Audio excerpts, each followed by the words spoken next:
Lesson 153. In my defenselessness, my safety lies. You who feel threatened by this changing world, its twists of fortune and its bitter jests, its brief relationships, and all the, quote, gifts it merely lends to take away again, attend this lesson well. The world provides no safety.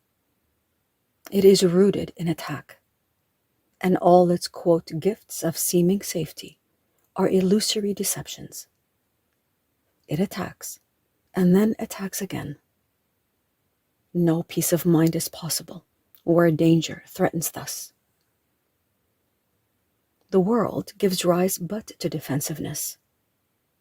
For threat brings anger. Anger makes attack seem reasonable, honestly provoked, and righteous in the name of self-defense. Yet is defensiveness a double threat, for it attests to weakness and sets up a system of defense that cannot work. Now are the weak still further undermined, for there is treachery without, and still a greater treachery within. The mind is now confused, and knows not where to turn to find escape from its imaginings. It is as if a circle held it fast, wherein another circle bound it, and another one in that, until escape no longer can be hoped for nor obtained. Attack, defense, defense, attack, become the circles of the hours and the days that bind the mind in heavy bands of steel with iron overlaid, returning but to start again.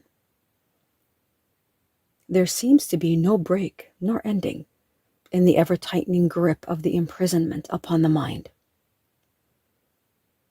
Defenses are the costliest of all the prices which the ego would exact. In them lies madness in a form so grim that hope of sanity seems but to be an idle dream beyond the possible. The sense of threat the world encourages is so much deeper and so far beyond the frenzy and intensity of which you can conceive that you have no idea of all the devastation it has wrought. You are its slave. You know not what you do in fear of it. You do not understand how much you have been made to sacrifice, who feel its iron grip upon your heart. You do not realize what you have done to sabotage the holy peace of God by your defensiveness. For you behold the Son of God as but a victim to attack by fantasies, by dreams, and by illusions he has made, yet helpless in their presence, needful only of defense by still more fantasies and dreams by which illusions of his safety comfort him. Defenselessness is strength. It testifies to recognition of the Christ in you.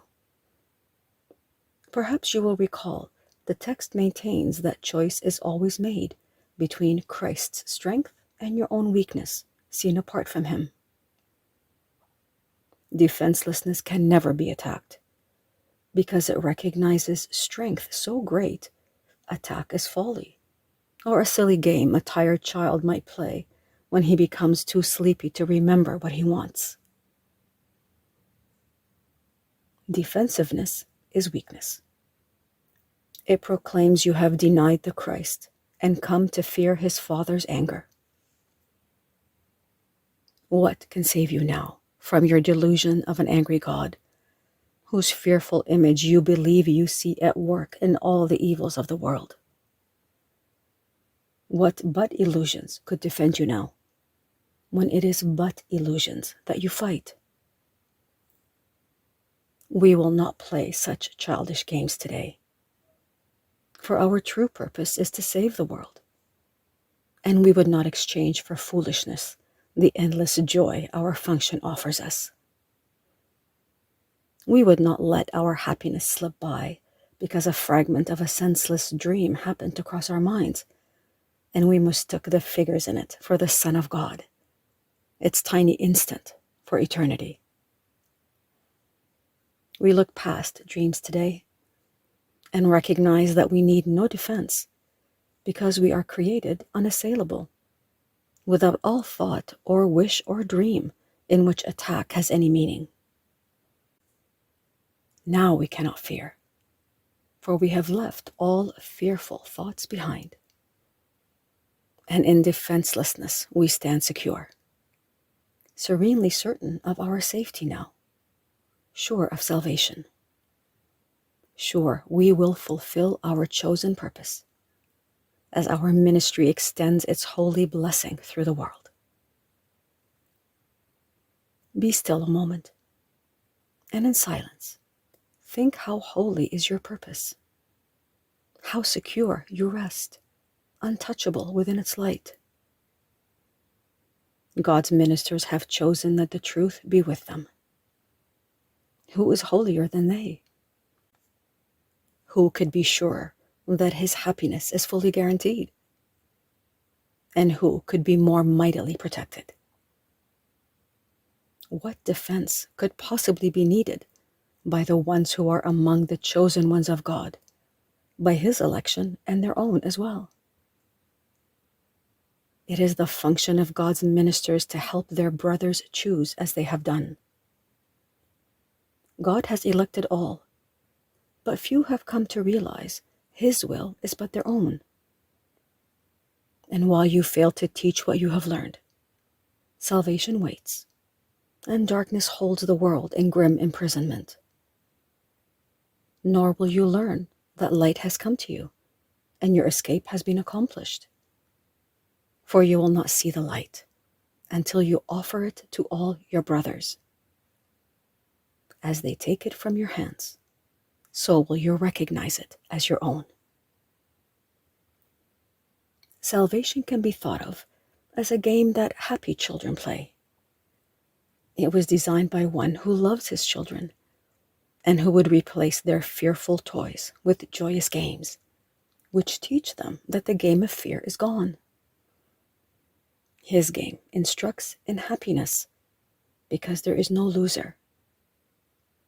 Everyone who plays must win, and in his winning is the gain to everyone insured. The game of fear is gladly laid aside when children come to see the benefits salvation brings.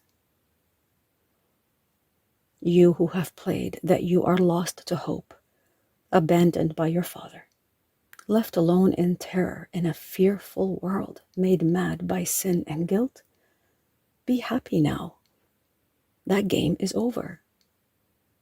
Now a quiet time has come, in which we put away the toys of guilt and lock our quaint and childish thoughts of sin forever from the pure and holy minds of heaven's children and the Son of God. We pause, but for a moment more, to play our final happy game upon this earth. And then we go to take our rightful place, where truth abides and games are meaningless. So is the story ended. Let this day bring the last chapter closer to the world, that everyone may learn the tale he reads of terrifying destiny, defeat of all his hopes, his pitiful defense against a vengeance he cannot escape, is but his own deluded fantasy. God's ministers have come to awaken him from the dark dreams this story has evoked in his confused, bewildered memory of this distorted tale. God's Son can smile at last on learning that it is not true. Today we practice in a form we will maintain for quite a while.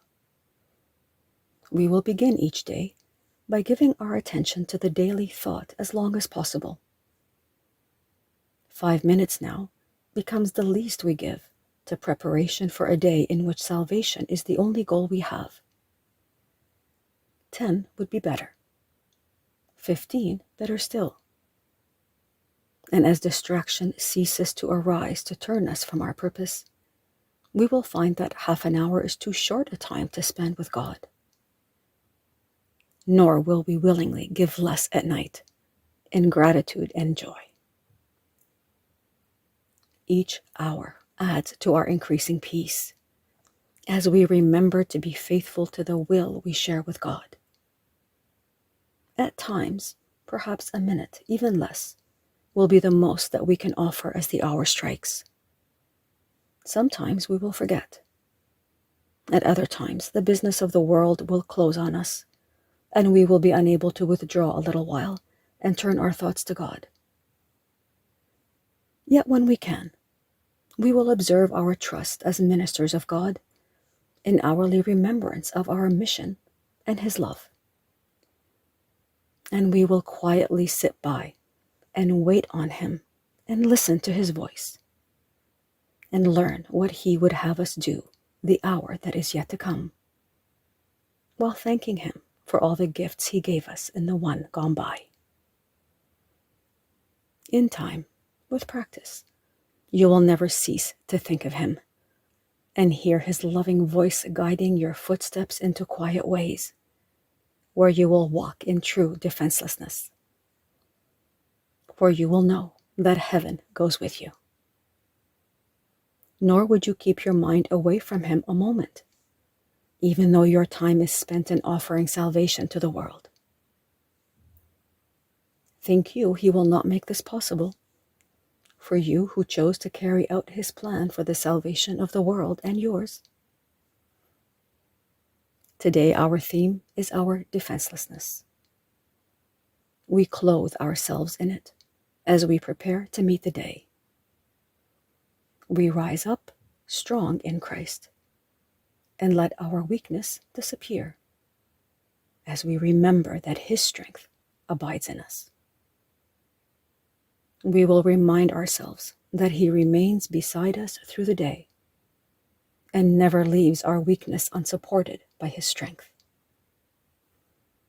We call upon His strength each time we feel the threat of our defenses undermine our certainty of purpose. We will pause a moment as He tells us, "I am here." Your practicing will now begin to take the earnestness of love to help you keep your mind from wandering from its intent. Be not afraid nor timid. There can be no doubt that you will reach your final goal. The ministers of God can never fail, because the love and strength and peace that shine from them to all their brothers come from Him. These are His gifts to you. Defenselessness is all you need to give Him in return. You lay aside but what was never real, to look on Christ and see His sinlessness.